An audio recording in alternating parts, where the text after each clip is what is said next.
Hello, my friends. John LaRuffa here with another Straight Up Solo. In this episode, we're going to take a look at this small little guy, Railways. So this is one of those Nano 9 games that came out pretty recently.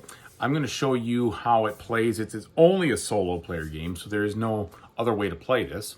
And then I'll let you know what I think. All right, let's get started.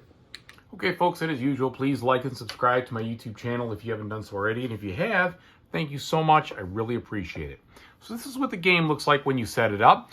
When you're going to play this game, you're basically using 9 cards, 9 dice, and 9 cubes with every game you play. And when you set this up, this map is generated randomly from some of the cards you have. And then you get whatever 4 other cards that you didn't use in the map, you use for your action cards throughout the game. And the way this game works is it's like a miniature version of Tramways in a lot of ways. And Tramways is a game that's been out for many years. And it's one of my, a game that it's been in my collection for probably 4 years. After I bought it, I just really liked it. So there's a lot of, this game is extremely similar to that in the way it plays, except it's very compact. And you really can set it up in a small area. And again, it's a perfect travel game because it's just so small. So how do you play? On your turn, you're going to take a possible 2 actions, and the first action you take, you will use any of the cards you have here. Now, the way it works is you get to choose to spend 1, 2, or 3 cards in a single action. And on that action, you can spend multiple spots from each of the cards if you want to take an action. But if you do spend multiple spots in a card, let's say, for instance, I spent this card with this, and this, so that I built this link right here, 1, 2, 3. So I can do that to build a railroad link. I need 3 link spots, which I've got 1, 2, 3, and I need to have it going to either the destination or the place where it goes. And in this case, or the origin. In this place, it's an industry. But if I do that, then I have to add to this pollution track. And if the pollution track gets to 13, that's minus 13 points at the end of the game. And if you pollute that much, you can't even go any further. You can't do that anymore. So usually what ends up happening is you'll kind of combine actions from different cards to kind of keep that from happening. But just to give you an example of what you're trying to do in this game, ultimately, you are trying to maximize the amount of profit you get, and the way you do that is by delivering passengers to stations for the most part, and then you also can get profit for your links. So you're basically going to have, for each link you have at the end of the game, you're going to score 3 profit for it. And then at the very end, you'll subtract your pollution. So however much profit you get minus your solution will be what you have. And that you basically have this right here. This tracks your profit. And then this tracks the money that you have throughout the game. So you need money to pay for different things. Most regularly to pay to advanced stations and make the stations bigger. So it's really pretty simple game. The one thing, these rule books are good. Okay, they're not bad. They're pretty dense, but they're fine. But one thing this game could have really used, and it will be the same for all the Nano games, maybe not the second one, is just a 1-page player aid that could have summarized some of the actions in a little bit better way. Now, they have this thing at the very back, which is nice because that at least tells you some of the anatomy of the cards and the decade summary and what you're doing, which is good. It's good. And so it's just, this one's probably the best one, I would say, out of the 3 different games that they put out to help you kind of figure out how to play. But a little bit of a player aid, maybe one more would have just been a little easier. Anyway, so let's show you how the rounds go. You play in 12 rounds, all right? And let's do the first thing I just talked about, just to demonstrate a little bit of the flexibility. So let's say I want to build rails, okay? So to build a rail link, I have to have railroad workers, which I start with 2, and then I have to have the origin or destination and the number of links needed to get someplace. So if I want to go industrial to industrial like that, then what I would need to do is I'd have to have 3 links and the origin. Or I could go like this from this spot over here. And being that I want to connect different things, let's go ahead and do that. So I'm going to spend this card to take this, this, and this action right here and use those to put one link in play. All right, and there is my link, and that is my first card, or my first go at it, and that's all you have to do. You basically just have to do that for the action. The playing of a link does not cost any money, but it does reduce my railroad worker by 1. My second action, I can do anything I want with these cards, okay? And so what I have right here is I have the ability to upgrade one of my stations by paying double the cost of the, in capital, of the place or the building I'm going to put down. And that will help make the buildings larger, put more passengers in the building. The larger building doesn't matter too much, but sometimes it can connect rails that don't quite fit together. In this case, the way I drew these cards, it was lucky all the rails kind of go together, so I don't have anything that's in a kind of a weird configuration, but that can happen. I could also decide to do this, which is a way to add additional passengers to these dice. I could do this just to gain a specific amount of money, and the money I would use would be to help me pay for some of the actions that I place.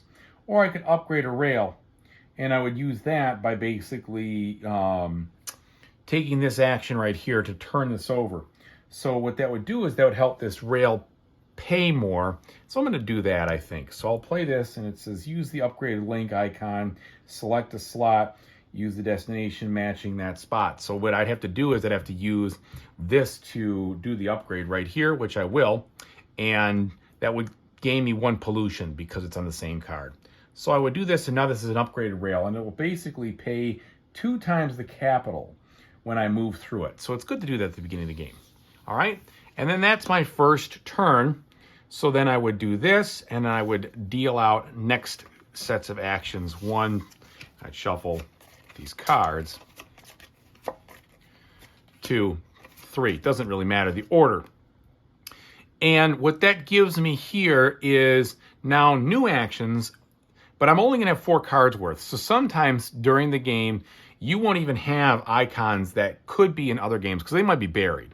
So I like that situation here, puzzle-wise. Oh, I misspoke. This one wasn't quite set up like that. So I could maybe connect that, and I'll show you how to do that maybe if I use a different kind of building. So anyway, regardless, here's a situation where, we would start the next turn, and we would go ahead and take 2 more actions. Now, the main mechanism of this game is once you've created some of these railroad links, you're trying to move passengers from one station through other stations and through other links to try to get the most profit and capital. Now, each link that you go through will generate you 1, or in this case, 2 capital because it's upgraded. But each station you pass through, when you don't, you're not allowed to skip a station it's trying to go to, but each station you pass through will give you 1 profit. So you're trying to find these links that allow you to do, that and set yourself up for some big turns. But in a simple way, just to demonstrate a very simple link, let's say I wanted to deliver this guy over here. So to do that, what I would do is I would use this ticket action right here, and I would say, okay, the ticket action to the commerce building. So that would be these 2 cards right here, and then I would look and I see I'm going to move this passenger down by 1. So 1 passenger takes us through here. Now it'll be 1, 2, 3, but because it's upgraded, it goes 4, 5, 6. So I would get 6 profit out of that. I'm sorry, 6 capital, pardon me. And then because it goes right to that station, that first station, I only generate 1 profit. So that's like scoring 1 point. Okay. Now, because I went to a commercial building, I use this little chart over here, this information. It says that you receive 5 capital and increase your pollution 1 level space by doing that. So I get 5 more dollars, all right, to 11, and then my pollution goes to 2. And that would be another turn here. And then on this next turn, I could maybe use this card to kind of go backwards and do something similar. It'll generate more pollution, but I'm also going to do it for the industrial building gain. So in this case, I'll do this. It's going to be both on the same card. So it's going to add another pollution. But then I can take this guy and do the exact same thing, generating 6 capital. And then he's removed because he now goes to 0. So that's off outside the board. And when you deliver to an industrial, it says increase the pollution, or I'm sorry, increase your rail worker die by 1 and increase your pollution level by 1 space. So now I have to add 1 more pollution. But now I have another railroad worker, which is a good way to help me provide turns or railroad workers to build more stuff in the future.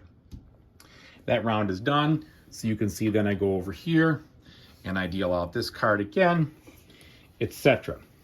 All right, and so that's the basic mechanics of this game. And here we go.